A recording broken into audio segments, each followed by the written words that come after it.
I'm in danger.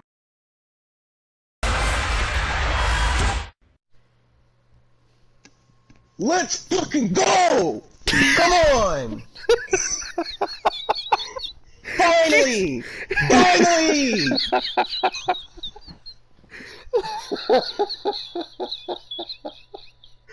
Oh my god, I was... Finally, motherfucker! I said I was gonna scream! I said I was gonna scream! Oh my god. Oh. I am so fucking happy right now! Tell them what's happening! Oh, okay, hold on. I'm trying to gather myself into that. I wasn't expecting that. So, we are reviewing Extreme Rules 2022. Nobody gives a shit about the review. We give a shit about what happened. Come on, tell them what happened. So, Ronda Rousey. I'll stop. So, no, fuck you.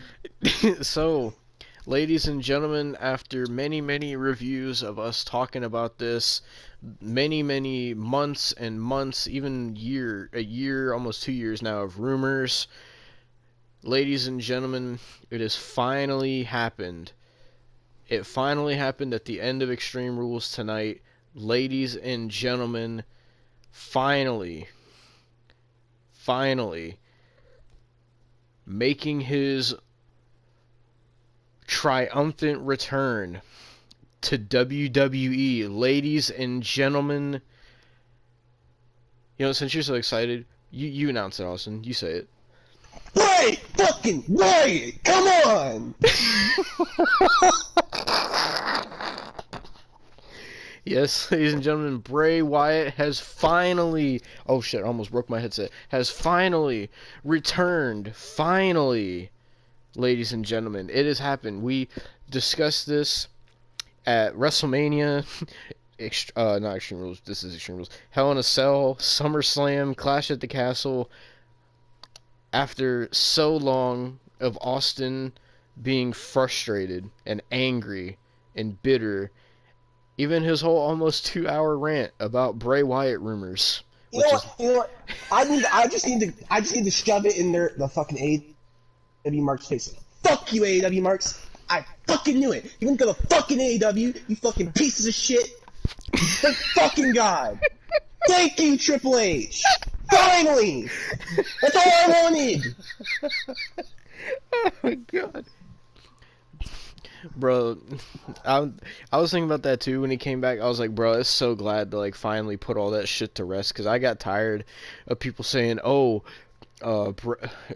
Bray Wyatt scheduled to be at All Out. Bray Wyatt scheduled to be here and there. Fuck you, Wrestle Talk. I gotta fucking mention you. Fuck you, Wrestle Talk. You can suck a dick. Oh no, He not ain't Ollie fucking Davis. goddamn baby. No, fuck Ollie Davis. He can go 6 feet under. God damn it. Oh my God. Alright? Fuck Ollie Davis. But Austin, what about Dave Meltzer? He's the one that said Bray was confirmed going to AEW. Fuck that AEW Mark. He wanted him to go to fucking AEW. He didn't confirm shit. Man. Oh my god. Oh.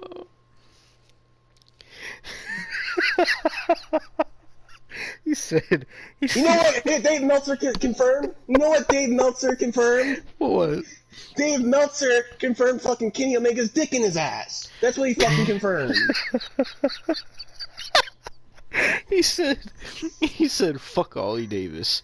He can go 6 feet under. No, cause fuck Ollie Davis. They were all profiting off this shit for fucking months. Fuck you, you scumbags. He's actually here now. You can't fucking do shit. And you know what's funny? All these fucking, like, not even just them, but like wrestling YouTubers that everybody was saying that they wanted Bray to go to AEW. I was looking up like people's reactions to his return, and all those same people that were saying they don't want him to go to WWE, they want him to go to AEW, they were fucking marking the fuck out for his return. And because they're hypocrites! Yeah.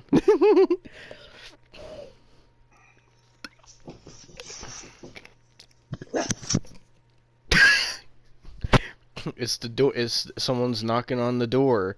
Bray Wyatt. It's Bray Wyatt at Austin's door. He's gonna come in with the lantern. But yes, Bray Wyatt returned. This was an awesome show. I hope Austin's all right. I think he's time for him to toll Let's the fucking bell. go! Oh my god. Okay, so let's start from square one here. Let's explain how the Bray Wyatt return began. So after the main event, which we'll get to the rest of the show here in a few minutes. So after the main event, it looked like the show was gonna go off the air.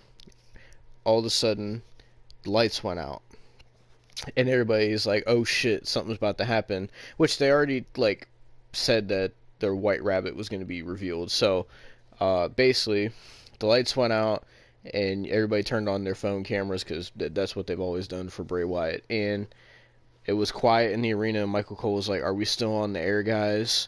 And then it gets quiet, and then all you hear is, "He's got the whole world in his hands," and everybody lost their shit. And then like some crazy shit started happening during that song where like, I don't know about you, this was kind of disturbing to me.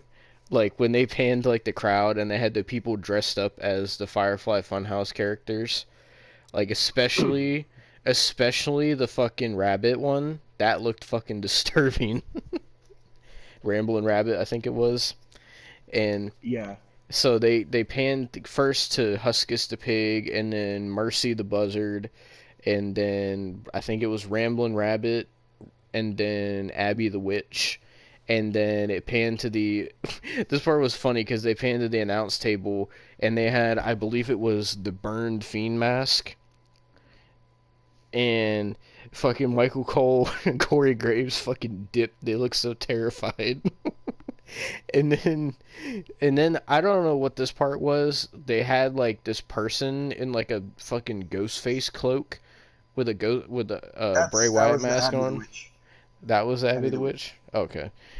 So then there was that, and then the lights went out again, and then we go to the stage and we see a door, and we're like, and everybody's like, "What the fuck is this door for?" And then like the camera pans to the Titantron, which goes in, I guess, inside of, I guess this door was the same door that is always in the background of the Firefly Funhouse. I guess it's the Firefly Funhouse front door, basically is what I'm saying. And so basically it takes us inside, and we see like the Firefly Funhouse is all like decrepit and old and has cobwebs.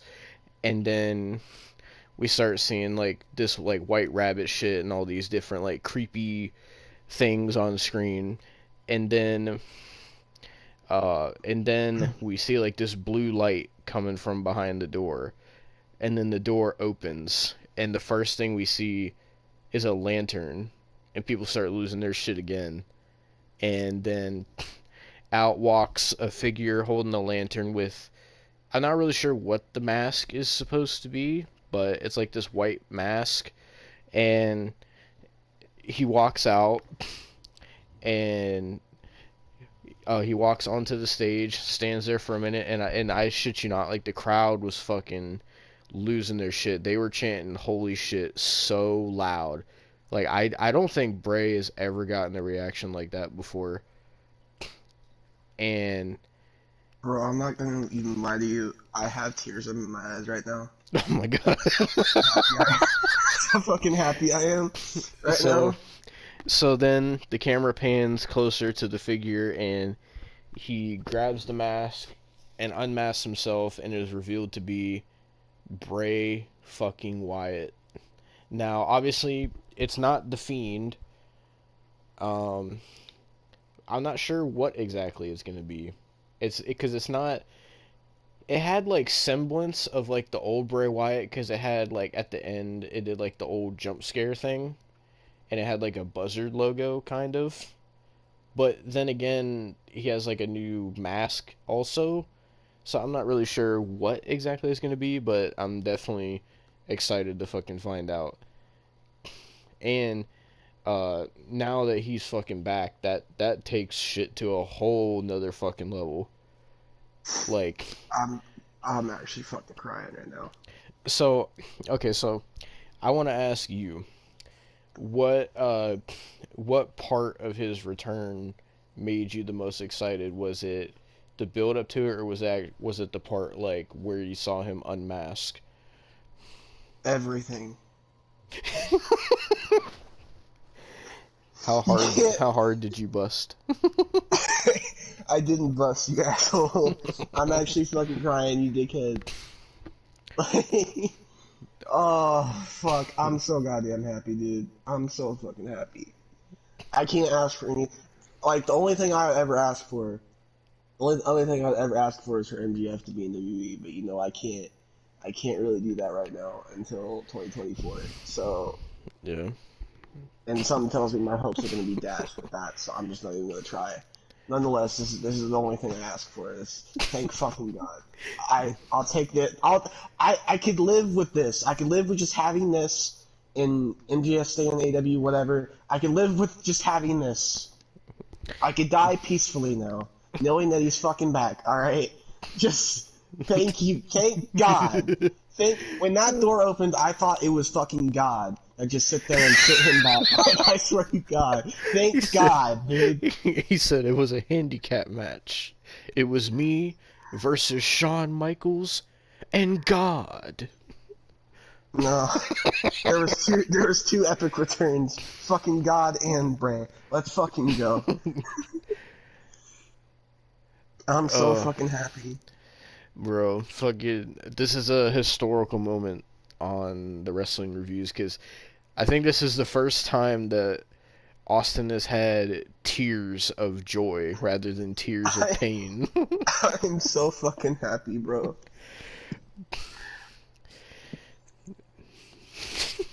I want them to post new merchandise, like, right now.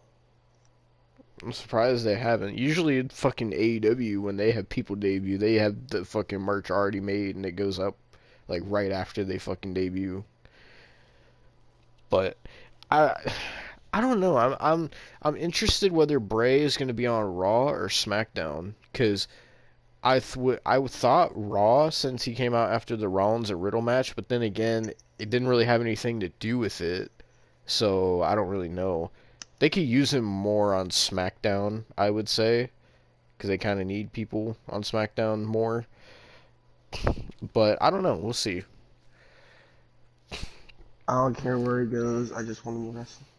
Bro, if you think about it, like they're getting their fucking roster stacked. Now they got Bray back, and then once fucking Cody and Randy come back from injury, bro, they're just gonna be stacked. You know, I know Trip, we've had our ups and downs, especially with fucking Hit Row. That was an L. Hit Same with row. Braun. Those are both L's. Alright? What about But you just made the biggest W of your fucking career. So did you see? And Did you that's see? including all of your fucking title reigns. Oh my God! Did you see SmackDown at all? Um,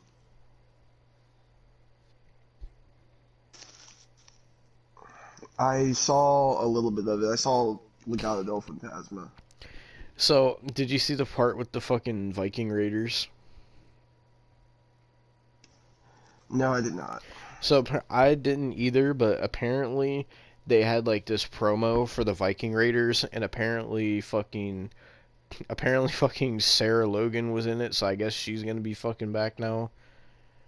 She's gonna be with the Viking Raiders. Oh, I don't know, yeah, that I didn't really care for. I don't really care that she's gonna be in it. but so Austin, since you witnessed this Bray return, and since you witnessed Cody Rhodes return live in person, which would, in your opinion, would you say is bigger? Fucking Bray. But Austin, you saw Cody's in person live. I don't care. What a simp. Fuck you. Bro, I remember one time you randomly told me you're like, you're like, I kind of spent like $200 on Bray Wyatt merch. I need help. Bro, I'm waiting. Please drop some merch. I will fucking buy it on the spot. Anything. I don't care. What if it's a what if it's a fucking Bray Wyatt fanny pack? I don't give a fuck. I'll buy it. I almost bought the Fiend fanny pack. That they have. I'm not even joking. Oh I'm not my even God. fucking joking right now. I almost bought it. Jesus Christ. I'm just out of everything. So I was thinking about this, like, of everything that Bray's been through the past couple years of fucking Brody Lee dying because that was his best friend. I know that fucked him up pretty bad. And then him getting released and everything. Like, I gotta imagine when he went out there and got that reaction that he got. Like, I bet you he probably felt so fucking happy. Probably the happiest he's felt in a long time. Like, I'm glad to see him back because that, like, to this day was probably one of the dumbest decisions I've ever seen WWE make was releasing Bray Wyatt. So I'm glad that that's finally rectified now and that he's back. And also, it's going to be interesting now that Vince isn't there because now Bray will probably be able to do a lot fucking more creatively than he could before. And he was doing really creative shit before with The Fiend. But now that Triple H is in charge instead of Vince, I bet you Triple H is gonna fucking let him go buck wild.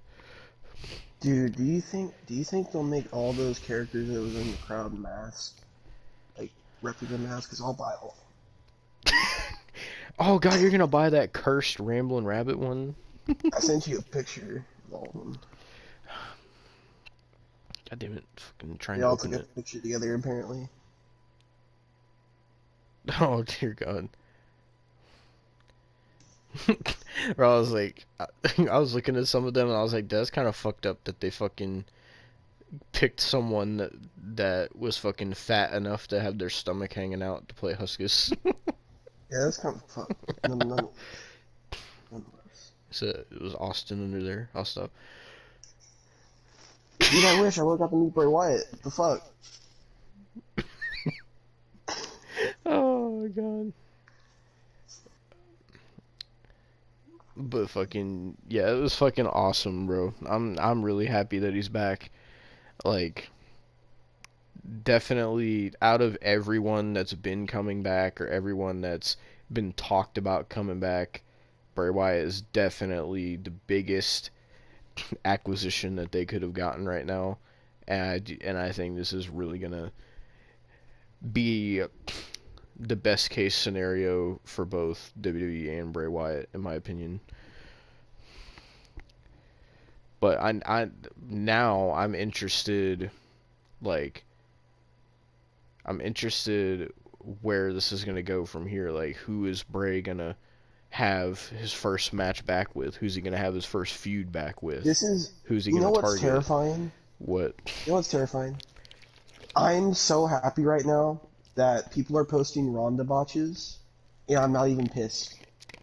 Oh, That's we'll get to scary. that fucking shit, because that shit pissed me off. We'll get to that. We'll get to that, trust me. No, That oh, entire and match Cross was one? Oh, garbage. fuck yes, dude. Oh, yeah. Fuck it. This whole show is fucking great. Come on. Oh my god. Well, speaking of the show, do you want to get to the rest of the show now? Or do you want to still fucking pray Let me to just Bray? sit, let me just sit in silence for like just 1 second.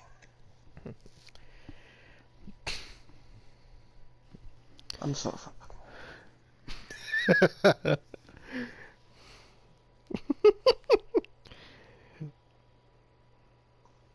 This is a big moment for me. Don't fucking laugh, you ass.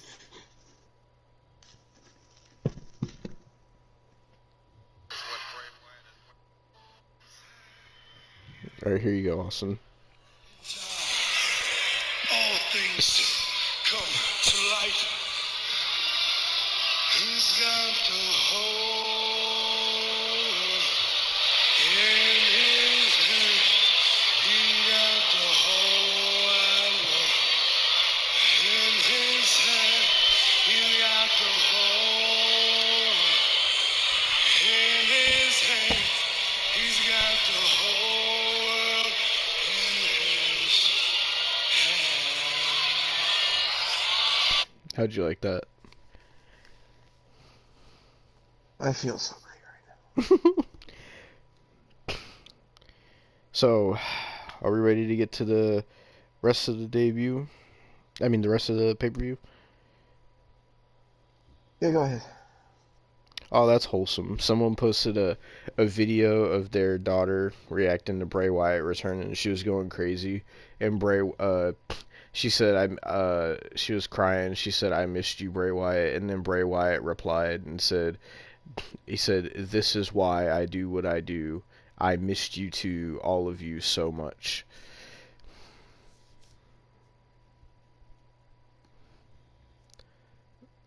So wholesome. But, excuse me. So fucking, I guess we'll start from, the first match that happened on the show. Keep in mind, I was at work the first hour of the show, but I'll be honest, I just said fuck it, and I just watched Extreme Rules instead, because I just couldn't be asked, because work was pissing me off, so I said fuck it, I'm just gonna watch Extreme Rules, and I did. I did. Okay, okay. I might be a little mad now. Oh no. Stop watching the Ronda botches. No, it's what I saw. I saw the outcome. Oh, yeah, saw the well, that's outcome. bad too. So, trust me, you'll love the notes I took. So, for the first two matches, because I was watching on my phone, I wrote my notes down, and then for the rest, I did it on my phone. So, the first match of the show, they did have a pre-show, but there was fucking nothing on it. So the first match, they opened up the show with the Brawling Brutes versus Imperium in a good old-fashioned Donnybrook match. I have no fucking clue what a Donnybrook match is. It was basically just Extreme Rules.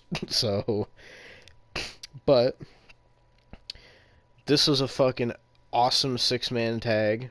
They fucking, all six men beat the shit out of each other, literally. Ridge Holland got put, I jotted some things down that happened in this match. I said, Ridge Holland got put through a barricade. Sheamus got some nasty chops to his chest. Imperium was very dominant in this match. Ridge Holland did an impressive double back body drop on Kaiser and Vinci. Ridge Holland, there's this nasty spot where they did, you know what the Imperial Bomb is, right? Yeah. So they did that to Ridge Holland, but they did it from the ring to the floor, and it looked fucking nasty. Then they did this thing, I don't know if they've ever done it before, but they did this thing where they had Butch, like, on the post, and they all, like, kicked him at the same time, and the commentators, Michael Cole and Corey Graves, called it triple impact. I don't know if they've ever done that before. I put Sheamus and Gunther beating the shit out of each other. Great six-man match. Crowd is loving it. Sheamus and Gunther are so fucking good. I wrote that a few times, because they are. Butch, so they had,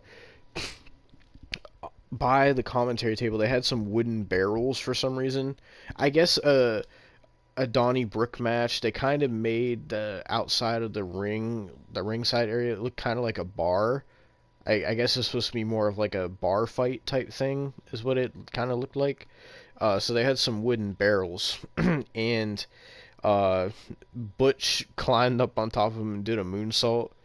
At first, I was like, please don't do some fucking AEW shit and do a fucking Darby Allin through the fucking barrel. I don't want to see that. Thankfully, they didn't do that. Then they got some fucking shillelaghs, and when I tell you, they were beating the shit out of each other with shillelaghs. Like, it looked so fucking brutal. Gunther actually got fucking cracked in the face with a shillelagh. It looked nasty. Uh, Sheamus did a Celtic cross on Gunther through the announce table, which looked nasty. And the way it ended was the Brawling Brutes are in control. Gunther obviously got put through the table. So, they took out Kaiser, and then Sheamus hit a bro kick on Giovanni Vinci for the win. And the Brawling Brutes defeated Imperium. But notice they did not pin Gunther, which is a very smart thing. So, Austin,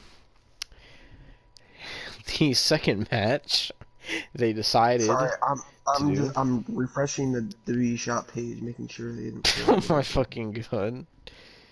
So, see, but this is where I'm gonna need your attention here, Austin, because the second match on this show that they decided to do was for the SmackDown Women's Championship. Great.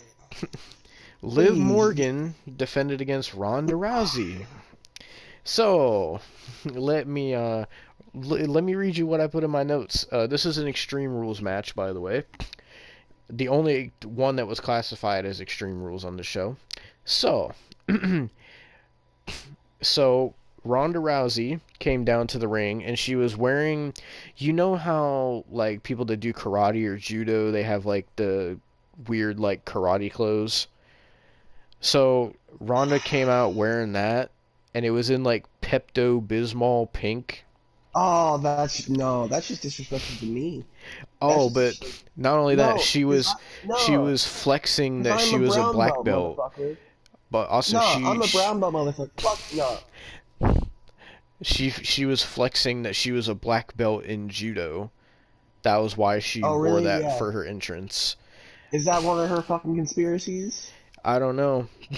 But it wasn't just that looked terrible, because when she took the robe off, she had this like all black gear on, like a black top and black like shorts, and the only thing it had like white Comic Sans text on it that just said submit over and over again. It looked terrible. It kind of looked like, you remember like Owen Hart's like caution tape singlet? It kind of looked like that, but just picture that with the word submit all over it. It looked really fucking bad. Are you telling me she turned a good outfit into a shitty one? Yeah. So then Great. Liv came out. She was wearing green and purple gear. She looked really fucking hot, as always. So, you'll notice a pattern of most of my notes here. What the fuck are these holds that Ronda Rousey is doing? It looks like she's trying to wrestle a child in a play fight. What kind of submissions is Ronda doing? This looks so awkward. This looks awful. Ronda's Piper's Pit looks so terrible. Ronda is so trash. Ronda looks like she's clueless. Ronda is botching everything. What the fuck is Ronda doing? Ronda got put through a table. These submissions are awful. What the fuck is this match? What the fuck is Ronda doing? What the fuck is Ronda doing? What the fuck is Ronda doing? And one more time, what the fuck is Ronda doing? Oh, and then I made a side note. Ronda is so cringe. So, the reason I wrote all that was because when I tell you... Oh, go ahead. Go ahead. I will say this. This sucks because the outcome of this is Ronda is champion now. Yep. We're gonna get to that. But here's the thing, that what sucks about this is now Liv Morgan's title reign is pretty tarnished. Yep. You realize today was like her 99th day as champion, so she was just about to hit 100. Wow. So, Alright, Trips, you made a big W today, but you also took a big L. Alright. so The W outweighs the L, but that's still nonetheless. So let me give you a little bit of a play-by-play of this match here, because For some reason, this is the match I remember the most detail about. So, Great. so I was sitting there watching this, right? The match starts. So Liv came out with that baseball bat that she had on SmackDown a couple weeks ago. And so basically, the baseball bat was in the corner. She tried to go for it. And Ronda was trying to act like a brick wall. And it looked so awkward because Liv was like running to try to get the baseball bat, and Ronda just was like standing in front of her, like she looked like a bouncer trying to block someone from getting into a nightclub. Like it just looked awkward. So,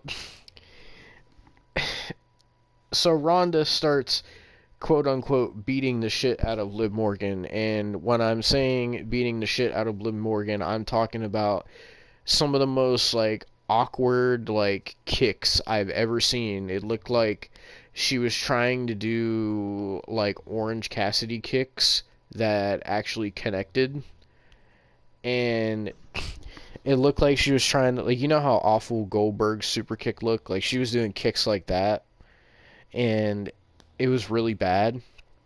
But so You know, side note here. I was just looking on WWE Shop some more, oh and dear God, can you tell me why they have Universal Championship boxer briefs? I don't know. Are you gonna get them? No. What if they were Bray Wyatt ones? Maybe. Oh my God.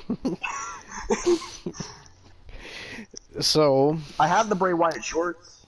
Let me in shorts. I know you fucking told me about them before. You're fucking flexing about them. Yeah, I get weird looks when I'm outside, so I only wear them. I only wear them when I'm at home. Wait, does it say "let me in" on the asshole? Because that might be why. No, it says "let me in" on the crotch. Oh well, that's still not. That's still not the greatest place to put that. No, it wasn't the greatest place to put that. See, when I bought them, I didn't realize it, and I saw it, but like I didn't think anything of it, and then I wore it a couple times out, and I got a lot of stares. Oh So... Jesus. So, back to the match and the awfulness that it was. So Ronda does her Piper's Pit shit. I don't know why they call it Piper's Pit. I feel like personally that's disrespectful to Roddy Piper because the move looks so shitty. It looks like a half-assed Samoan drop. Like that's what it looks like. Like it's not even like the thing that was pissing me off, right? Is everything that Ronda did, nothing looked like a fucking wrestling move. She didn't do a single wrestling move. She looked like she was just, like, it looked like she was trying to play fight, is the best way I can explain. Like, you know how, like, when you were a kid, and, like, you know how sometimes kids, like, play fight? That's what it looked like to me. Like, they were just doing, like, it looked like she was just doing a move to just do a move and not caring if, like, Liv knew it was going to happen or not, and having no idea what she was going to do. Just, oh, let me grab you and try to do this in this direction and see what happens. Like, that's what it, and, oh, it was so bad. So then they go to the outside and they start hitting each other with the baseball bat. Fucking Liv was kind of hitting Ronda lightly in this match to a point because Ronda grabbed the baseball bat and she started hitting Liv so hard with the baseball bat that it looked like Liv got pissed, like legitimately pissed, and she fucking grabbed Ronda by the hair and fucking slammed her into the fucking apron so hard. It looked like they legitimately got fucking mad at each other. And it looked like it was mostly because of Ronda's fucking uncoordinated ass. So, then Liv, after that happened, she, not really with the baseball bat, but she ended up getting a chair and a kendo stick and shit. She was beating the shit out of Ronda Rousey with that.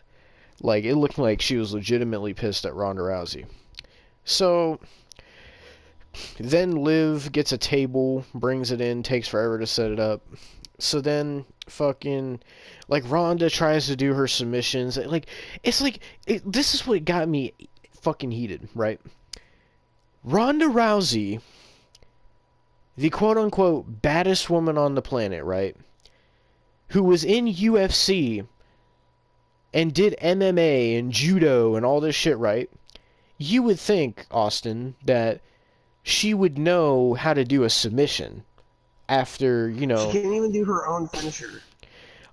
You you realize the armbar that she does is completely fucking dangerous.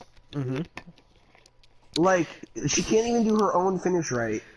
That's what I'm She doesn't saying. do it right, and then she makes it dangerous and shit. That's what I'm saying, but for someone that flexes that she's the baddest woman on the planet and that she was a UFC heavyweight, female heavyweight champion, and that she was undefeated in UFC for a while, and that she was a black belt in judo, you would think she would know how to put in a fucking submission. But she doesn't. I'm telling you, like, wrestling wasn't as good at the time, of course, but the world was a lot happier place when she was back at home in her fucking conspiracy barn with her fucking kid. Like, the world was a lot happier place.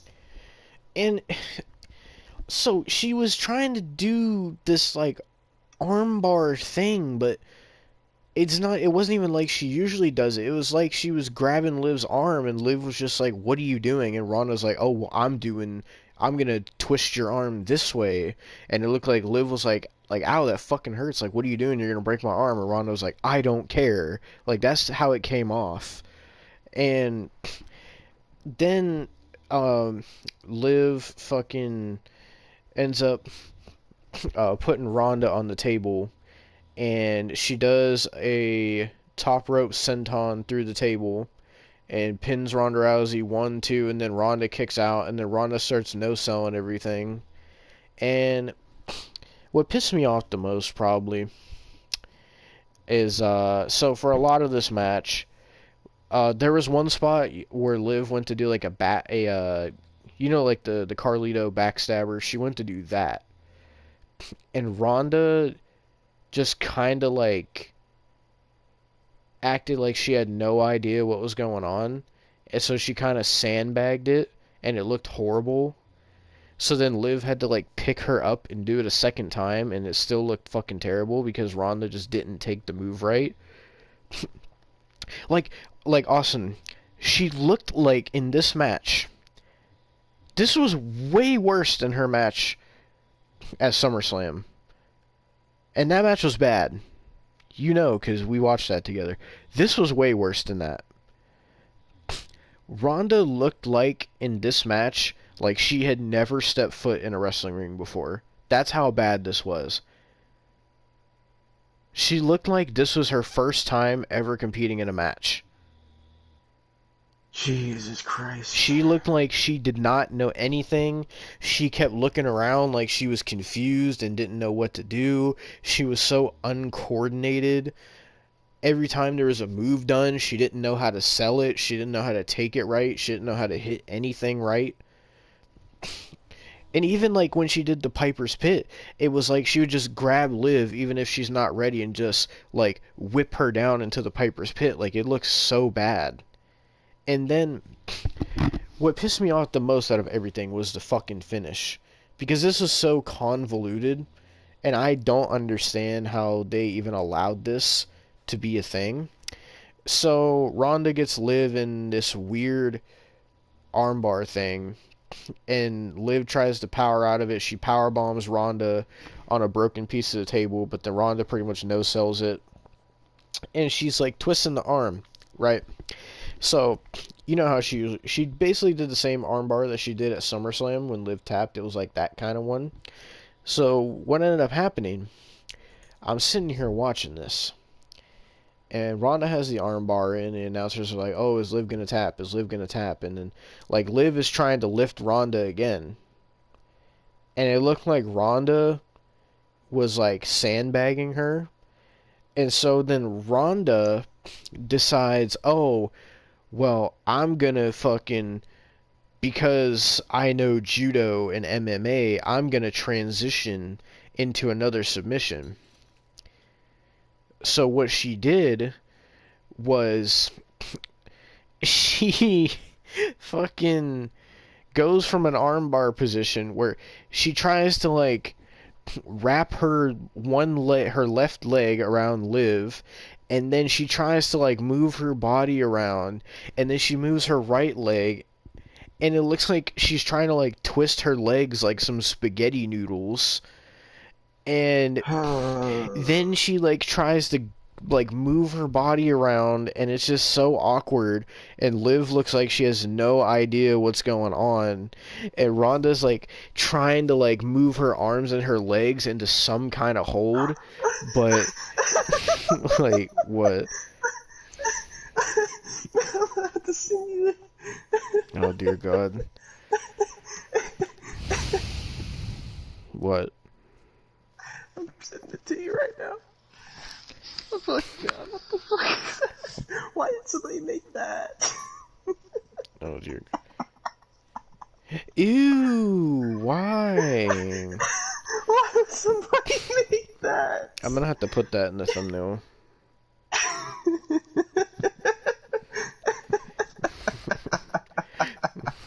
Fucking. So, Ronda's trying to like spaghetti fucking linguine fucking like fucking SpongeBob loop-de-loop and pull herself around Liv Morgan, and it looks so terrible. And what ended up happening was Ronda just had no clue how to put in whatever she was trying to do. So she would like try to grab Liv's arm and do a submission, and you could tell she didn't even have a fucking submission in. And then she would like twist her leg, and she like put her leg like around Liv's neck and was like pulling her arm, so it looked like she could have legitimately injured Liv like really bad, and looked like she didn't care.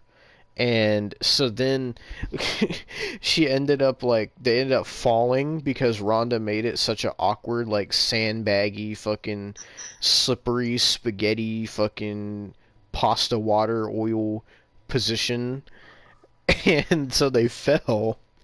And so Ronda just like sat on Liv Morgan and just kind of like tugged on one of her limbs, and then fucking Liv Morgan like Ronda pretty much just like sat on her and crushed her while like attempting to like yank on one of her limbs, and Liv was like smiling. So then like Liv like closes her eyes, so then the referee is just like that's it, ring the bell, and they're like, oh, Liv Morgan's out, and but Liv Morgan is still just sitting there smiling.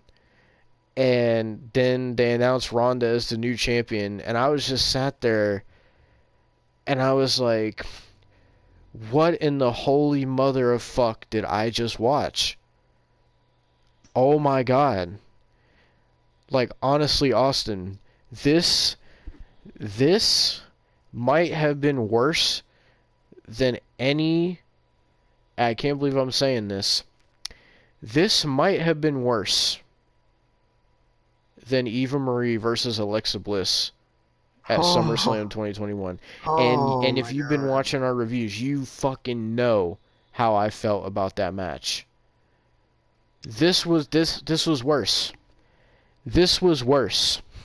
And the fucking fact that this is now the SmackDown Women's Champion, like, after this convoluted fucking ending, Ronda gets up and she's like holding the title up, and the crowd is booing so loudly, like not, like booing, how they boo MJF, like legitimately like fucking like get off my TV fucking hate, like change the channel fucking hate, like the kind of hate that like Eva Marie would get, or like Nia Jax would get. It was like that kind of hate.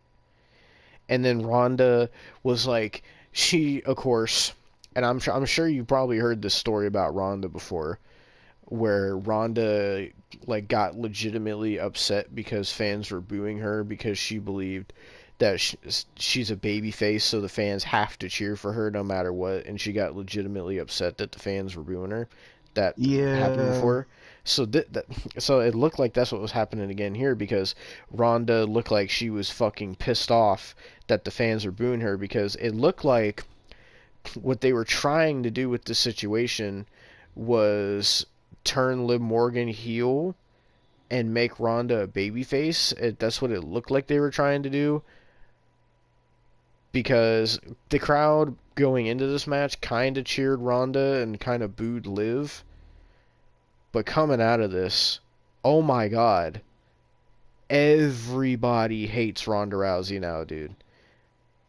Everybody. Like, it was crazy. Like, she was getting like Roman Reigns, like 2017 level boos. It was bad. And Ronda was just sitting there looking all mad, and then she was like looking at all the fans, and she was like doing like pretending like she was crying, and she was like, "Go ahead and cry. I'm the real women's champion. I deserve this. I deserve everything." Like, that's what she was saying as she was walking up the ramp.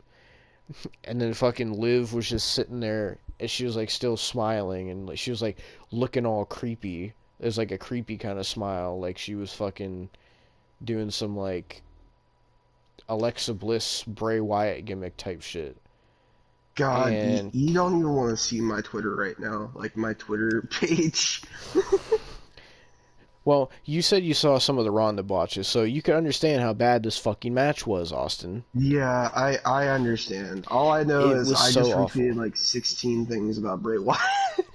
It was so, dude. It was genuinely. This might have been one of, if not the worst women's match I've ever seen, and I don't blame Liv Morgan at all for this, because she actually seemed like she was trying. Anything that was actually good in this match was done by Liv Morgan. I don't know what the fuck has gotten into Ronda Rousey. I don't know, like, if Ronda's always been like this, or if she's got like this new attitude where she just does not care and just does whatever the fuck, and doesn't care if the match is even somewhat good, or like doesn't even like attempt to try. I don't know, but my god, like, ever since she came back at the Rumble, she has been like 1,000 times worse than she was before. And it just, every match, it feels like she's getting worse and worse and worse. And I don't know what it is. I don't know if she's doing it on purpose. I don't know if she just legitimately doesn't fucking know how to wrestle, and they're still allowing her to go out there just because she's Ronda Rousey. I don't know. But I feel like at this rate, with the way she's been wrestling people and the way she's been careless and reckless, like, I feel like sooner or later, if and mark my words from this moment, in case something like this does happen, but I fear that Ronda is going to keep doing this to the point where she's going to like legitimately fucking hurt somebody, and she's gonna like Probably. legitimately injure somebody like bad. Like, the way she's putting in submissions on people, like, if she keeps doing that shit, she's going to fuck someone up, maybe for the She rest of their almost, career. she already almost fucked up Alexa, like when she first started. Yeah, she almost fucked up Liv Morgan too at SummerSlam. Remember You that? know the shit where, yeah, but you know the shit where like Ronda did the whole thing where she took Alexa's arm and looked like she was like snapping. And of course, Alexa's double jointed, but Hmm. still, Alexa went on to say that her arm went numb for like a week. Oh yeah, dude. I heard some shit about that match. Apparently, like, Ronda was like trying to fuck her up on purpose or some shit. I don't remember the exact reason, but it was like some shit where Ronda was like, she. And It was the either thing is though, like that was when Alexa was like wasn't bad. You know, that was hmm before like she was good at that time. yeah. And she's somewhat good now, but like she Don't was f- better at that time. and don't forget when she had her match with Sasha Banks at the Royal Rumble, she injured Sasha Banks in that match. She injured Yeah. Sasha's shoulder, I think it was, because it was one of her submissions actually that did it. Because I think she dislocated Sasha's shoulder. Jesus Christ, that's a tongue twister. But that's what I'm saying. Like, if she continues to, and keep in mind that's when people still consider her to be good. But now she's so much worse than that, and I'm legitimately fearing that she's going to fucking end somebody's career. The way she's wrestling and how careless she is. Like, it's actually fucking terrifying watching her wrestle, because her entire match just looks unscripted. Like, everything she does looks unscripted and unsafe and reckless. Like, it's genuinely concerning me for whoever fights her next. I don't know if Liv's gonna have a rematch or whatever, but like, and I don't care if any Ronda Rousey fans are watching this. I'm gonna say this here, and I know you'll agree with me. Ronda Rousey should be nowhere near a wrestling ring or the wrestling business. A, because of how she wrestles and her attitude, but B, because of how she's talked about the business. And that is the first thing that ever like turned me off to Ronda Rousey, because I tried to give her a chance, and then when she sat there and went on her whole rant saying that wrestling was fake and that the business was fake and all this shit, like, I genuinely was so pissed. I was like, wow, like, fuck you. Like, and you expect, it's funny, she says shit like that, but then she gets legitimately angry that people boo her, and it's like, you say shit like that about wrestling, and then you go out on fucking Raw and get booed, and you get mad. Oh, why are they booing me? Don't fucking call wrestling fake then, you fucking retard. Like, of course they're gonna boo you. Yeah. Like, how dumb are you? Like, I don't know. This was one of the worst things I've ever seen. And it was, I seen people on Twitter, they're like, oh, Ronda wasn't that bad, Liv was messing up too. No, she fucking wasn't. It was 100% Ronda. I don't care what anyone says. I watched the fucking match. I seen every fucking move in this match, and everything was bad because of Ronda Rousey. When Ronda would hit a move, it looked bad. When Liv would hit a move, it would look bad because Ronda either didn't know how to take the move or acted like she didn't want to. So don't fucking sit there and try to blame Liv Morgan for this shit and try to fucking give Ronda Rousey the benefit of the doubt. Because, I've sat here for many, many reviews and many, many podcasts and many, many whatever that we've talked about Ronda Rousey on. And yeah, I laugh and I joke about Ronda Rousey just to piss Austin off. But at the end of the day, I legitimately fucking hate Ronda Rousey myself. I've never once said that I like Ronda Rousey. I never once said that I was a fan of Ronda Rousey. Never once have I ever said that on these reviews. But usually it's Austin that takes over with the fucking rants and the anger for her, so I never really had a place to say anything about Ronda. I can't even be mad right now. I'm just so fucking, I'm so blessed with joy right now. Mm-hmm. Like, I can't even. I'll put it this way, if you would have seen the full match, you would have been pissed, so be glad that you didn't. It was a waste. Honestly, the match was like 20 minutes, by the way. I'm not even gonna lie. I probably would have been pissed for a little bit, but after that Bray Wyatt shit, I probably wouldn't even I wouldn't have even cared. Like, legitimately, I am actually like depressed that I watched that match, because I sat there after it and I was like, wow, what a waste that match was. A horrible match with a horrible finish. I even put in my notes here, I said, what the fuck was that god awful finish? Why did they take the title off Liv and give it to Ronda? She's so undeserving.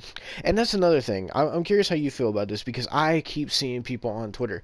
They will not stop with the, oh, Ronda Rousey's actually a nice person, and Ronda Rousey said that she doesn't want the women's championship and that she doesn't need it and that she never wanted to be women's champion, then why is she women's champion? Why is she a multi-time women's champion? Can I ask that? Why does she get 3 title matches against Liv? Well, why does she get another title match against Liv Morgan when Liv beat her, for lack of a better term, clean at SummerSlam? Because I don't know why they said it was a controversial ending, because the ref counted the pin before Liv started tapping, so therefore I would think the pin would count before the submission. At least that's in my head, that makes sense. But Ronda got pinned clean twice by Liv Morgan, so, and then Liv faced Shayna, so why the fuck is Ronda getting another title shot? And then they give the title back to Ronda.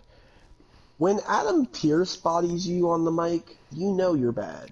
Oh yeah, I fucking saw that promo that fucking Adam Pearce did, and I agree with what he said. I don't understand, like if Ronda really is a nice person, then whatever, but I don't want to see her in a wrestling ring. She doesn't belong there. And I'm not trying to say that to where it's gonna make people go like, oh well, like, if you say Ronda Rousey doesn't belong, then, you know, people like Riddle shouldn't belong because he was in MMA, and then they'll start saying this person, that person. That's not what I'm saying. What I'm fucking saying is someone like Ronda Rousey, who has disrespected the wrestling business, who has put on some of the worst women's matches I've ever seen, who's done some of the worst promo work I've ever seen, some of the most embarrassing moments in matches, should not be in the fucking wrestling business. You know, at least at the end of the day, people like Riddle and others have not sat there and said, oh, fuck WWE, it's fake. Oh, fuck wrestling, it's fake. Like Ronda Rousey fucking did. And then she just comes back and expects everybody to be, oh, hi, Ronda, how's it going? So nice to talk to you today, even though, like, honestly, how do you think that went when she fucking came back? Like, how do you think everybody reacted backstage after seeing her fucking shit where she just went off and was saying it was fake? Like, does she just, expect to come back to, like, open arms backstage? Like, don't you think, You know what the funny thing was?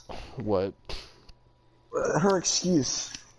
I don't think I've ever told you her excuse, have I? What's her excuse? Wait, her excuse for saying all that? Yeah. Which she this is the funny part, because when she was talking about all this, she was saying how I'm not even trying to make an angle, I'm not even trying to make this shit up or whatever, because it is fake or whatever. And that's what she said.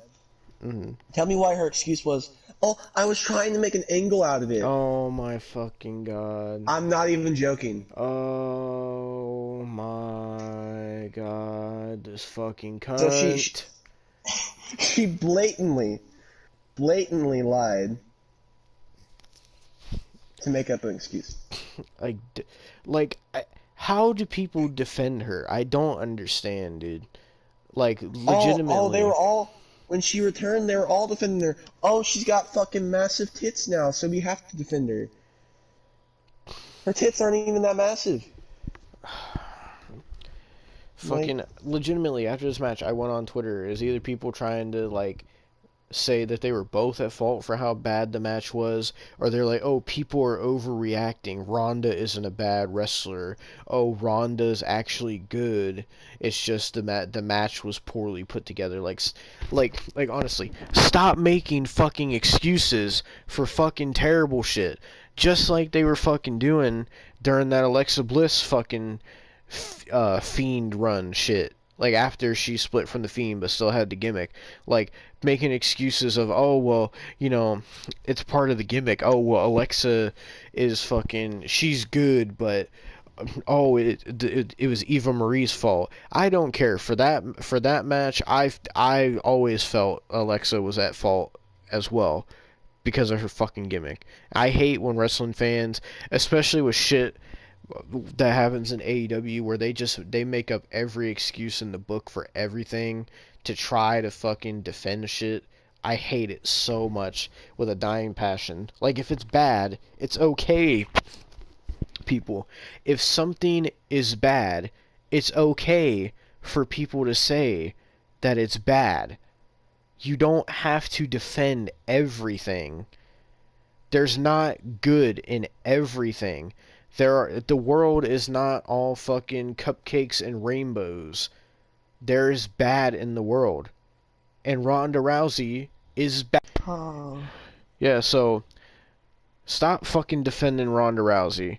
I don't know how many times now this has turned. How many fucking Ronda Rousey rants is this now? Honestly, do you think? I don't know. I know this is probably my first Ronda Rousey rant, but fucking, like, seriously, dude. Like, this match was so fucking bad. Like, it literally took all the energy out of the pay-per-view. The crowd fucking hated it. Like, it took all the energy out of it, and it felt bad. I felt bad because the next match after this was the Cross match, and the fans were kind of like dead for the match because of fucking Ronda Rousey. But anyway, moving on to the third match. Is there anything you want to add about Ronda Rousey before we move on?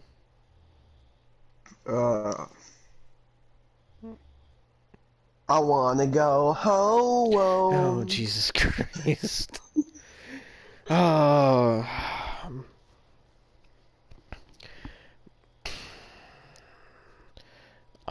I think she might be the most delusional women's wrestler I've ever seen. There's some delusional ones out there, but I think she might be the most delusional one.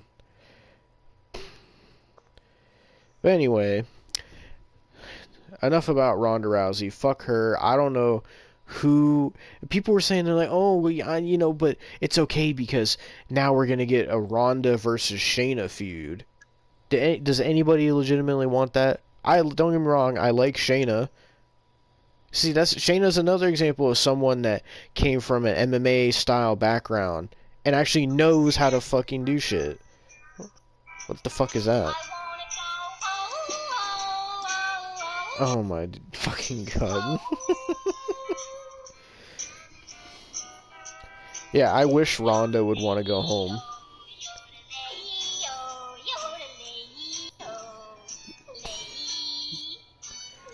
Bro, I might make a fucking edit of Ronda with like a straw hat and a guitar to put to that. Here. No, actually, I got an idea for you. Just put her face on this picture because there's a picture on the thing. Oh, I'm gonna send it to you. I'm gonna screenshot it and send it to you, and you can just put the face on Sandy. Jesus. There you go.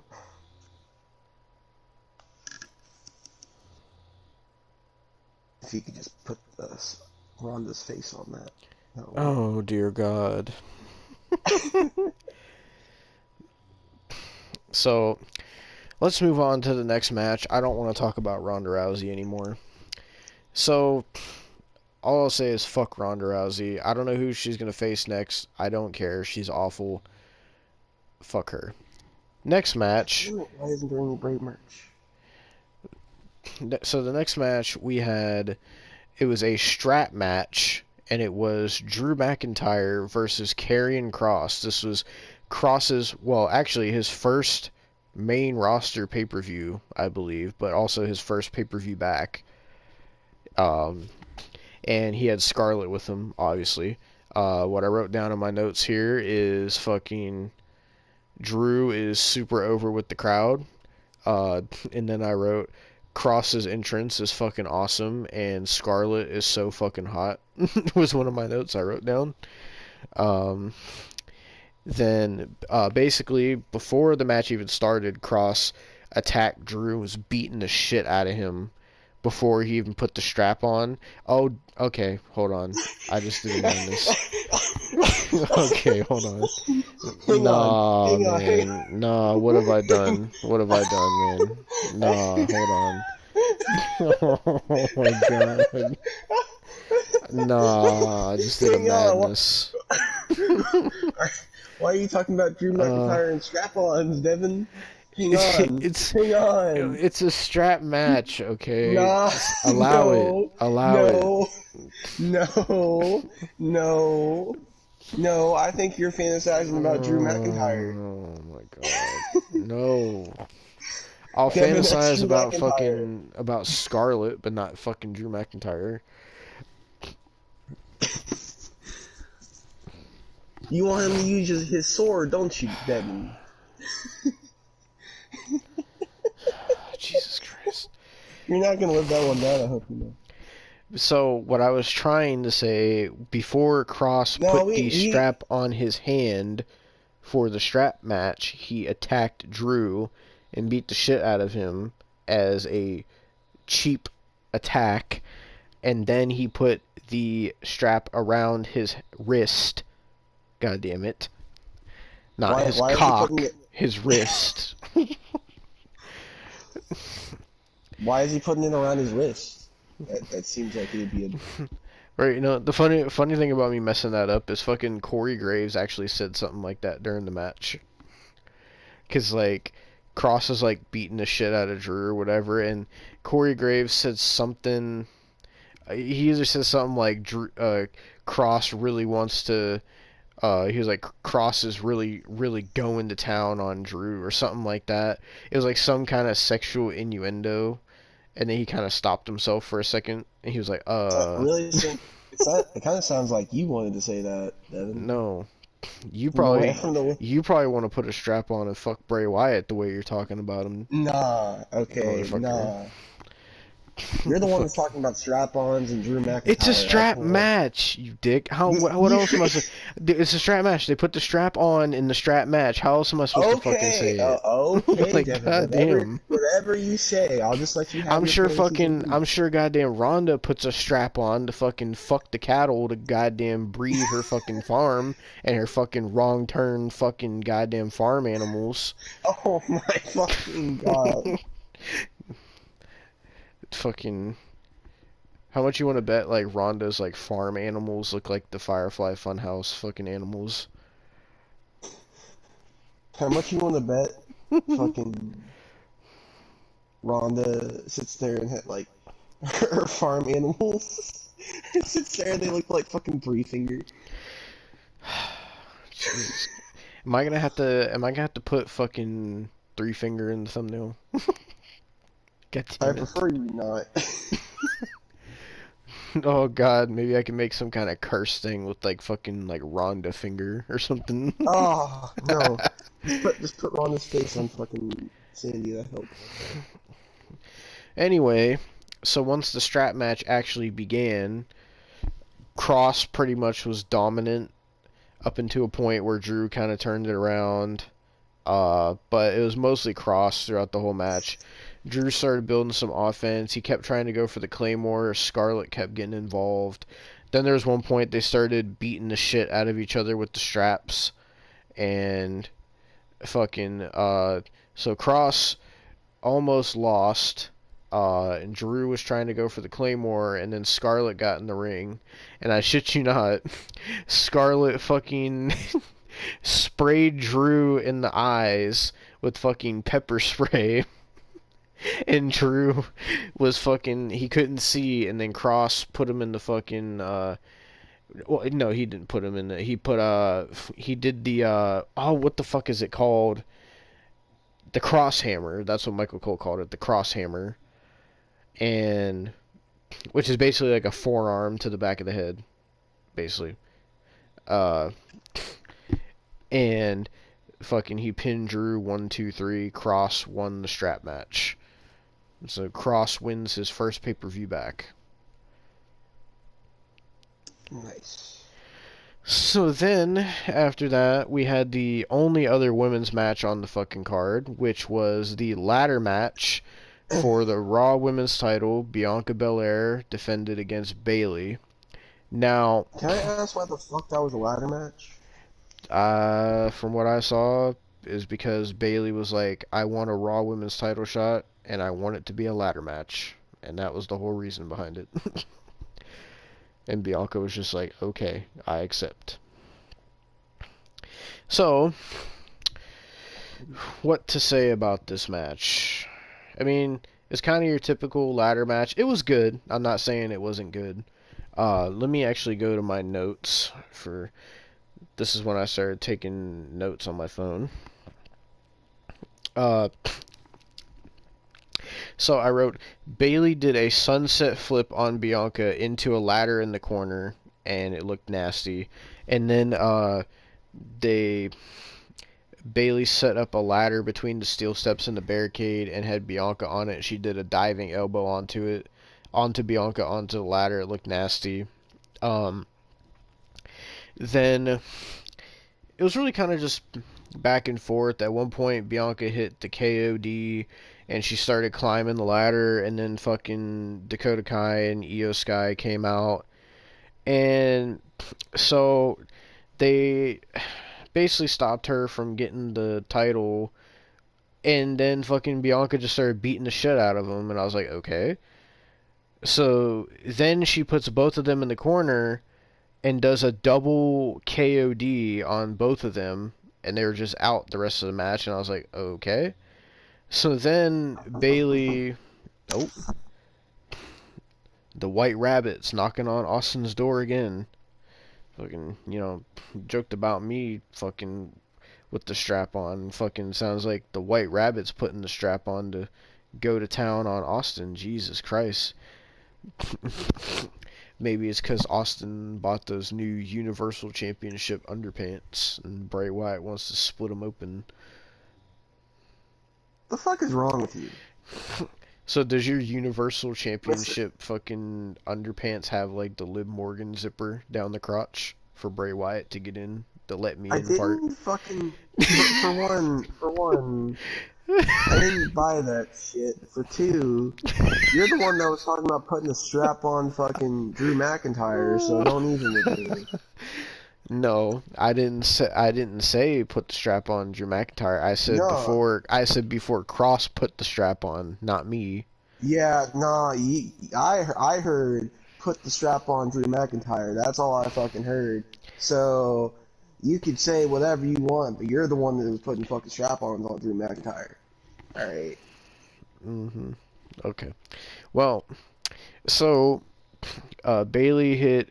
I don't know why she changed her finisher to this. It's kind of not that good. It's the Rose Plant.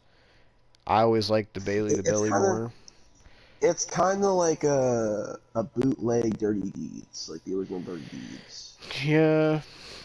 So Bailey like puts the ladder on top of Bianca so she can't climb, and Bailey starts climbing, and then Bianca like powers out and lifts the ladder off of her. Bailey falls down. And then, so, for some reason, like, Bailey took the hinges off the one ladder and, like, broke the ladder into two pieces. I don't know why, because she didn't do anything with them. So the one piece was in the corner, and Bailey was, like, holding on to it, and Bianca picked her up for the kiss of death. And when she picked her up, Bailey still had the ladder, so she did the kiss of death, and Bailey landed face first on the ladder. She might have broken her nose, because her nose was bleeding pretty bad. And after that, pretty much Bianca just climbed right up and got the title. And everybody was just kind of like, all right then. It was kind of like a anticlimactic ending. And fucking Damage Control pretty much got fucking dominated by Bianca, so I was kind of like, why? And then I was like, why didn't they give Bailey the championship? Because I didn't see a reason for Bianca to retain, so I was kind of confused at that. I said Bianca retains, and then I put why question mark. That was the last note I put for this match. Good match, just questionable outcome. Didn't really understand it. Then we move to the co-main event. This match was fucking awesome, dude. We got to the Edge versus Finn Balor I Quit match.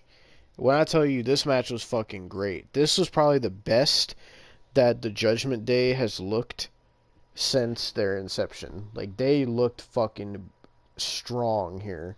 They looked fucking dominant. They looked brutal. This is exactly what Judgment Day needed. So, excuse me, my nose is stuffed up. Goddamn. But, so, I took notes here. So the match started off kind of slow. It was a little bit boring at first. So I wasn't paying attention to everything at the start. And then when I started paying attention is when Finn Balor hit a sling blade on Edge on the floor. It looked pretty brutal. And then both men had each other in a figure four. You know, they did that typical figure four spot where like one will put the figure four in and then they turn it over so it puts pressure on the other person and then turn it back over. They were doing that.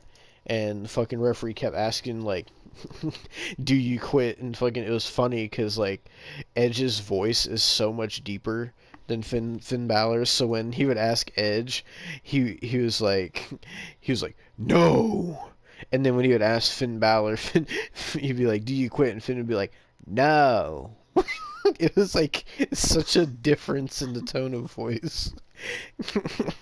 And, Jesus. but, so, what else did I write down here? Edge speared Finn Balor through the barricade. It was more like a spine buster, but whatever.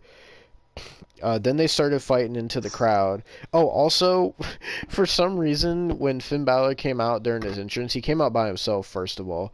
But he had, like, this mask on, and it looked like the Cross Gimp mask that he wore last year before he got released. It looked like that. I don't know why Finn was wearing that, but it looked so unnatural on him. I don't know what that was about. But they started fighting into the crowd, and Edge hit a snap suplex on the concrete, which that looked like it fucking hurt. Then they kept fighting all over the crowd. And then Edge ended up finding a random fucking hockey stick. And he started beating the shit out of Finn Balor with the hockey stick. And then they made their way over to the area where they do, like, the pre-show. It's like the pre-show panel thing. And fucking Edge, like, threw Finn Balor onto the glass table and was, like, doing a crossface with the hockey stick. And fucking Finn still didn't quit. Then they ended up going back to the ring. And then Edge and Finn started hitting each other with chairs, and it looked fucking nasty because Edge was hitting the fuck out of Finn Balor's knee, and then they were going back and forth. For a little bit, it looked like Edge was gonna quit, and Finn was in control, and then they put a chair in the corner, and Edge threw Finn into it, started to regain some momentum, and when he was about to win, so he put Finn in a submission, and Finn was about to say, I quit. And then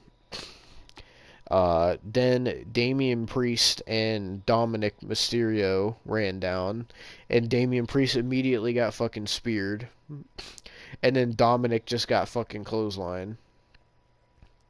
And then fucking Finn Balor fucking got thrown to the outside onto the ropes, and then Edge speared Finn Balor onto Dominic and Damian Priest on the outside, and everybody was down. So then Edge fucking again almost makes Finn Balor quit, or he's about to call for a spear on Finn Balor, and then all of a sudden fucking Rhea Ripley handcuffs Edge to the top rope. So then Edge has nowhere to go. He starts getting triple teamed, and when I tell you, like, honestly, in this entire segment, it kind of made Rey Mysterio look like a pussy ass bitch. Because, so, not only that, but he looked like such a horrible friend. Because, legitimately, for like 5-6 minutes, Edge was just getting his ass beat by Judgment Day. And then, once they were done beating Edge's ass, all you heard was, Booyaka, Booyaka, 619. I was like, where were you 5 minutes ago when he was getting his ass beat, Ray? So then Ray comes out,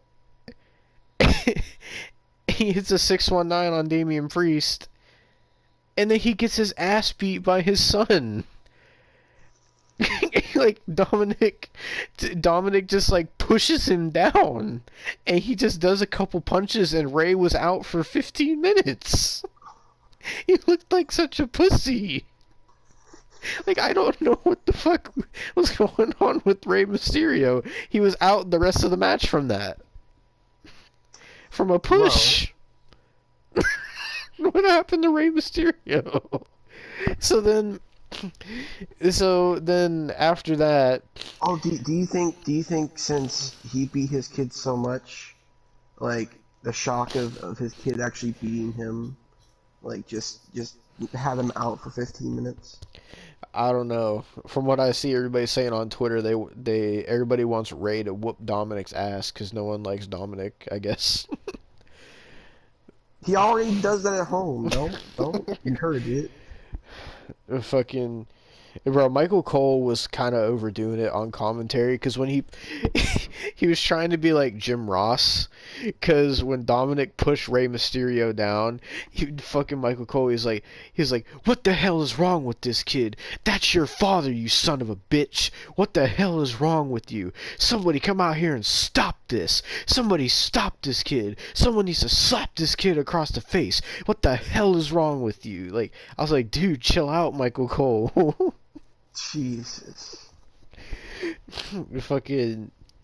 So then Edge keeps fucking getting his ass beat, and then fucking out of nowhere, Beth Phoenix gets in the ring, and she starts beating up fucking Damian Priest and Dominic Mysterio. So keep in mind, the same Dominic Mysterio that just pushed Rey Mysterio and hit him with like 2 punches got his ass beat by Edge's wife. And then she fucking got face to face with Rhea Ripley, and they started fighting, and then she took down Rhea Ripley and got the key for the handcuffs. She unhandcuffed Edge, and it looked like they were in control. And fucking Edge put Finn in a submission with like the leg of a chair, kind of like he did to Roman at Money in the Bank last year.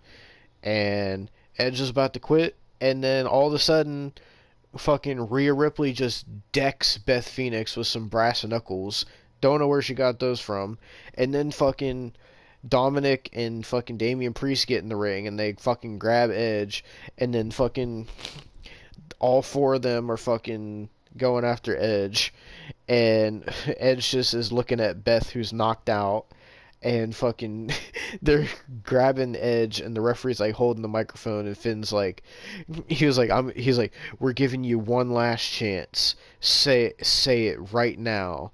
And then Edge like looked at him, he was like, go to hell. And then they started whooping Edge's ass, and then like then Rhea Ripley brought 2 chairs in the ring, and she put Beth Phoenix's head on a chair, and she was going to do a concerto. And Finn Balor was like... It's funny how, like, Finn Balor tries to sound intimidating because of his fucking accent. So, like, he was like, Edge, we're giving you one last time. Say it right now. Like, that's how he's trying to sound intimidating. and fucking she was gonna hit Beth Phoenix, and fucking Damian Priest started yelling. His voice is fucking deep, and he was like the Judgment Day is not playing around. We'll do it. We're serious. And she was about to hit Beth, and Edge was like, all right, I quit. And then the referee rang the bell, and then she just fucking hit Beth anyway. And then Edge was just sitting there. And so the Judgment Day gets out of the ring, and they're all celebrating. And then Finn is like on the ramp. He's like Finn Balor never quits. Finn Balor never says I quit. Like, that's how he was saying it. And then Edge is just sitting there crying because Beth is knocked out, and he's like yelling, and they're censoring him because he's cussing, and he's like, "Get some doctors, god damn it!" And so then this is when fucking Rey Mysterio finally decides to wake up, and so Rey Mysterio gets in the ring, and he's like, oh, he's just like, oh my goodness, Edge, what happened? ¿Por qué? What happened, Senor? Like that's what he's like acting like getting in the ring, and he's just like, and then he's like, oh yeah, let's get some doctors in here. Dominic, how could you do this, mijo? Like, like, what the fuck? And fucking Edge just isn't really even looking at him, and I'm like, Ray, you came out, got your ass beat by your son, and that's all you did. Like, you didn't help Edge at all. You didn't help Beth at all. You know, I never thought I would say this, but Ray did more in the Filthy Animals than he has this whole fucking year. Yeah, Like, that's as sad as that is. bro, he lost to Logan Paul in his first match. Not saying Logan Paul isn't a good wrestler, but he lost to Logan Paul in his first match, bro.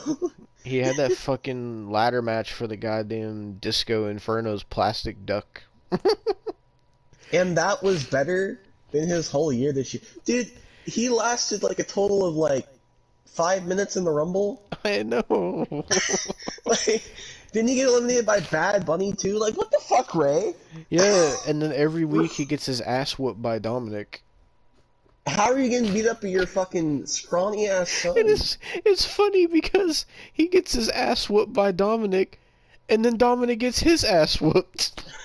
Bro, you know, okay, hang on. How can you be a man, Ray, when when you get beat the fuck out of by your scrawny ass son with a mullet? You're getting beat. Not only are you getting beat the hell out of by your fucking scrawny ass son, but the kid has a mullet. Like, it's sad because Ray's gotten his ass beat by Rhea Ripley too, because there's like so many segments on Raw where she's like like they would take out Rey Mysterio and then she would start beating Dominic's ass, and then she would be like, all right, Dominic, I just whooped your ass, now I'm gonna go whoop his ass, and then she just started whooping Ray's ass. Like, what the fuck? Why is Rey Mysterio? Has Rey Mysterio just become a big giant fucking pussy? I don't know. I think he was scared to go out there when Judgment Day was beating up Edge, because as soon as they were done beating him up, all of a sudden, oh, booyaka, booyaka, 619, and he came down with a chair. He didn't even use the chair. He threw the chair away when he got in the ring. You know, Devon, Ray would get beat up a lot, but at least he would get beat up, like, by fucking Batista, and not fucking Dominic Mysterio or Rhea Ripley. Like, at least he would get beat up by somebody fucking believable. Like, next week, if next week somehow fucking Marco Stunt comes out and beats the shit out of Rey Mysterio, I would not feel fucking sorry. I bet you Nicholas could probably beat up Rey Mysterio. Oh god, I bet you fucking Hornswoggle could beat up Rey Mysterio.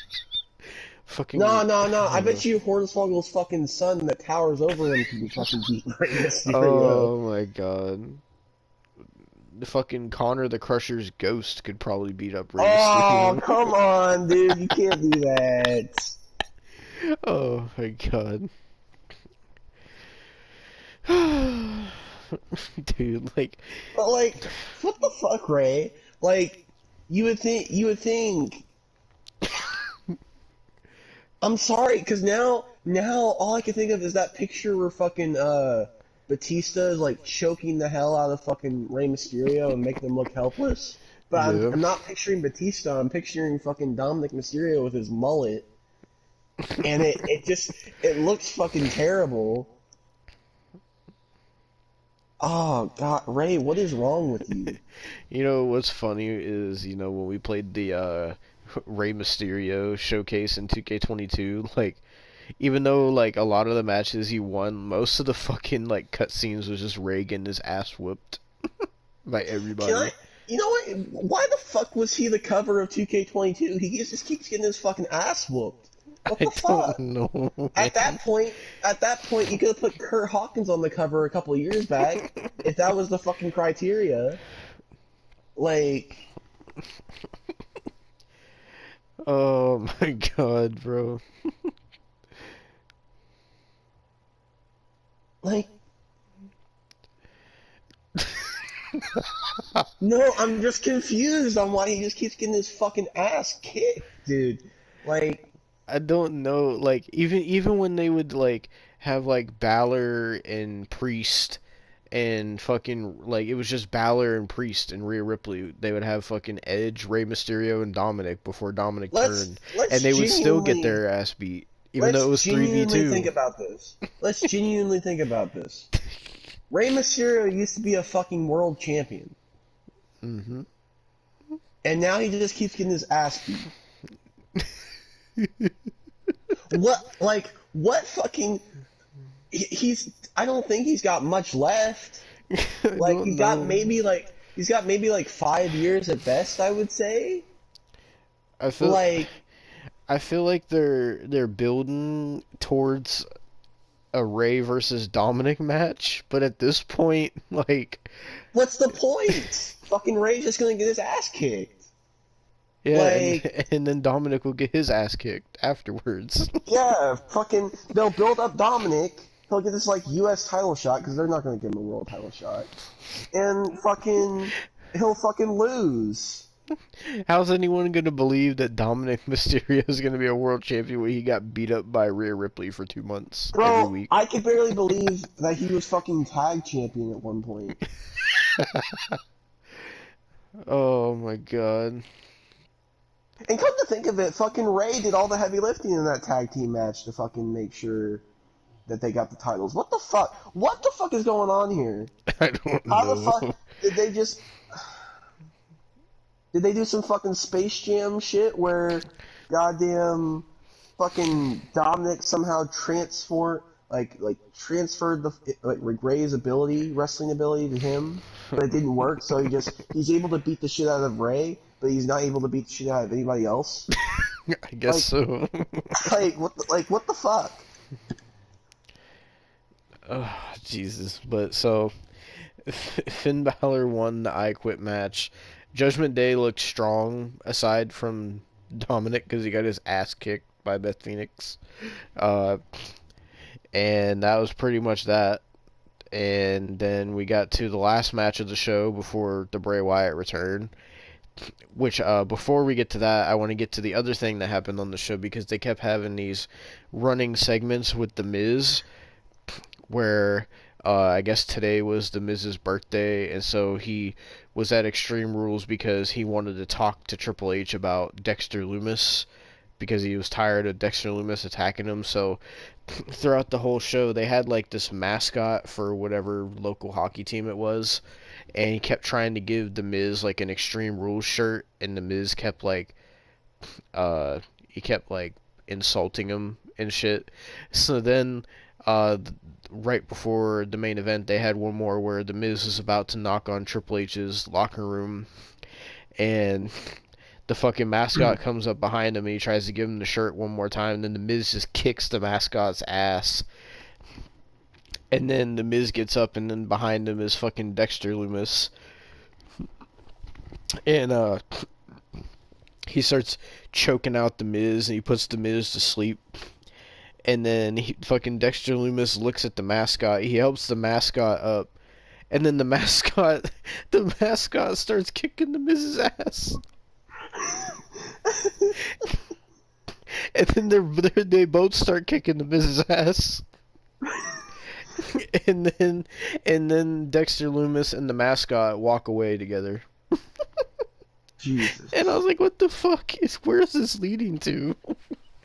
Like, but so there was that, and then finally we got to the main event, which was the Fight Pit match between Seth freaking Rollins and Matt Riddle.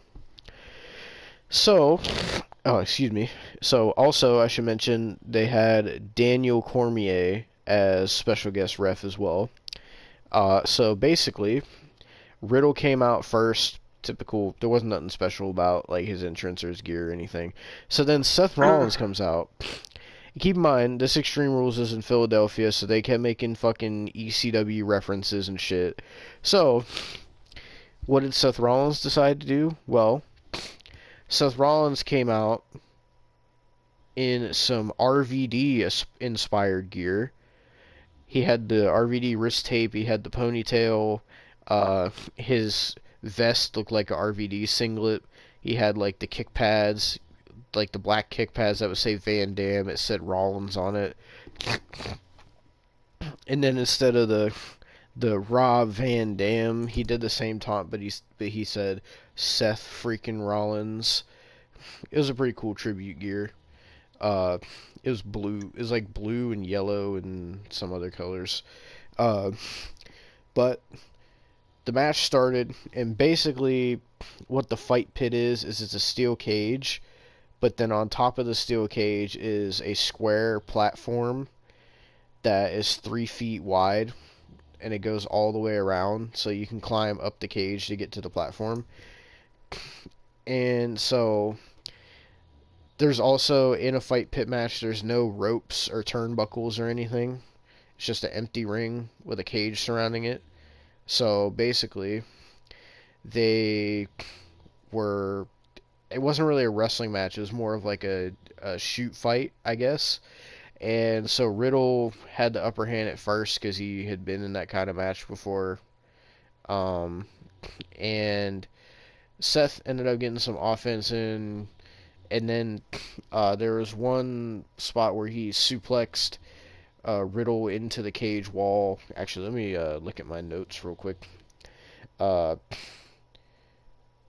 then fucking Rollins climbed up the cage, and he did the taunt again where he was like Seth freaking Rollins. He did like a RVD frog splash from the cage wall. Um, then something funny that kept happening was they both like put their hands on Daniel Cormier, and he was doing this shit where like he would grab him and like slam him up against the cage wall, and they would look like they were terrified for their life. And Daniel Cormier was like, you're fighting him, not me. Don't you dare put your hands on me again. You understand that? Don't put your hands on me. Do not touch me. Do not touch me again. You understand? Because if you do, you're fighting me, not him. And he had to fucking tell both of them that, and they look fucking scared for their life. And basically, how you win this match is basically, I'm not sure how they did the NXT one, but the rules in this one was that it was a last man standing match, where the only way it could end is if someone didn't get up for a 10 count, but it had to be in the ring. Like, you couldn't do it on the platform, you had to be in the ring for the ref to count. This is basically a last man standing match inside a steel cage with no ropes and a platform, basically. But it was really good. Um, there was one spot where Rollins went to do something, Riddle countered into the RKO, which was nice. Just makes me miss Randy Orton, to be honest.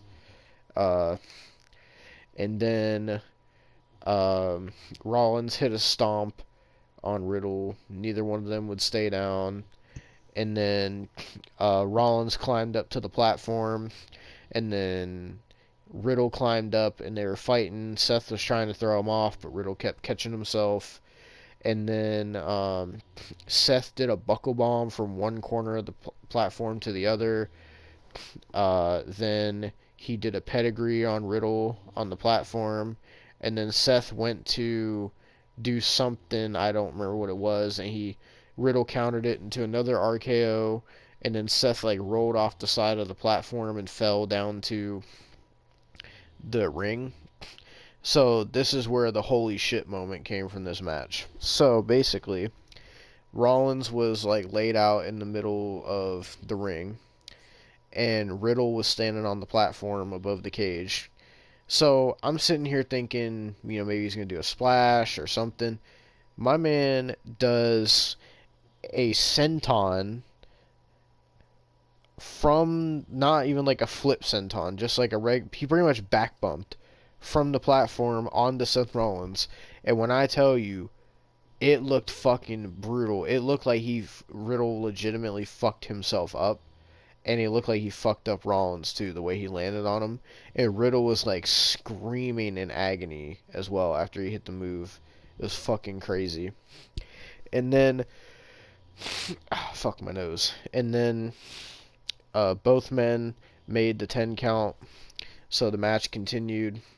And then Rollins kept trying to get Riddle to stay down, and then fucking trying to remember the spot that ended it. Yeah, so Rollins, he kept trying to get Riddle to stay down. He kept trying to powerbomb him, and then Riddle ended up countering into a submission, or it might have been the bro mission, I think. And Seth Rollins submitted, and he tapped out, and Riddle won the fight pit match. And then basically after that was the Bray Wyatt stuff, which we already talked about. And that was Extreme Rules 2022. Great show besides Ronda. Yeah. Isn't it sad that this is the exact same thing we said about SummerSlam, how it was a great show besides Ronda? Yeah, a little bit. It's going to keep being like this the longer she's fucking around. But on the next show after this is going to be Crown Jewel later this month. And the only match we know for that so far is Logan Paul versus Roman Reigns for the world title. So I don't know what the other matches are going to be. God help us all if Ronda Rousey is wrestling in Saudi Arabia. Fucking, I don't know. We'll see when we get there. I don't even... Actually, let me look that up. Does she even believe in passports? I don't know. When is WWE Crown... I thought it was November 4th, I believe. Saturday, November 5th. Ah, that's one day off. Yeah, and then I believe... hold on, let me actually double check that.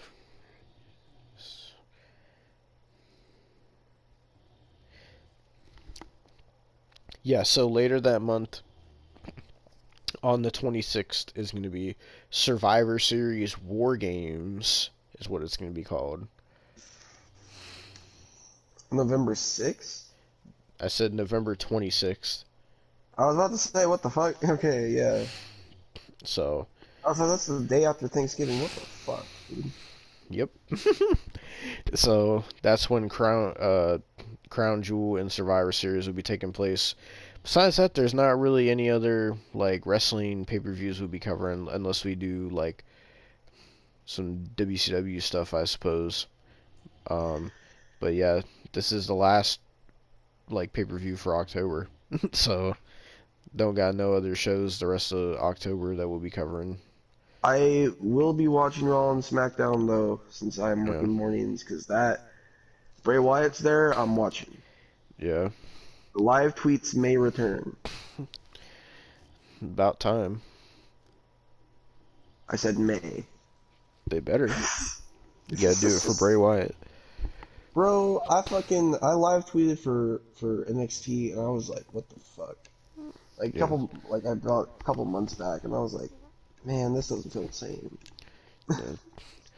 Well, is there anything else you want to say, or are you ready to end this review? I'm ready to end this because this is almost about 2 hours, I think. Alright. And who fucking else knows what's on this fucking podcast? This might be a long fucking podcast episode now because of that. Yeah. So. Well, ladies and gentlemen, that was your review for Extreme Rules 2022. didn't think I'd even, crazy enough, at the beginning of this year, I didn't even think I'd be watching Extreme Rules this year, because I don't think I watched Extreme Rules last year, that I remember anyway. I don't know. Fucking, I'm gonna play this out with a fucking song.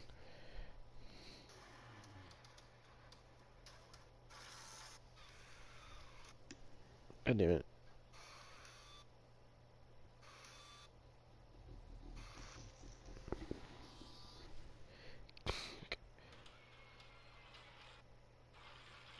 Alright, there we go. That was your review for Extreme Rules 2022. And yeah, I'm going to play it out with this. And if this is going to be on the podcast, then I guess back to the podcast. But without further ado, I'm going to play it out with this to make Austin happy.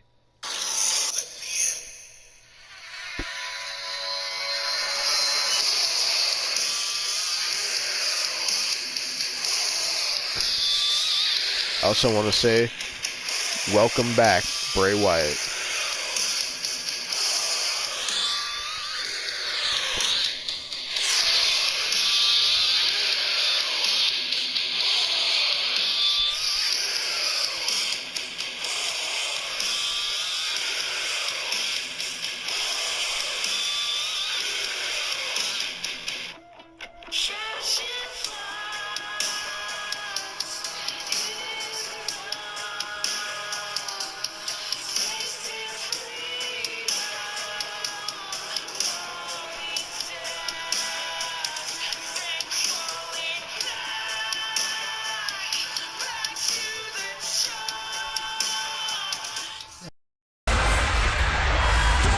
I'm serious. I'm not going to sit back and take this fucking shit.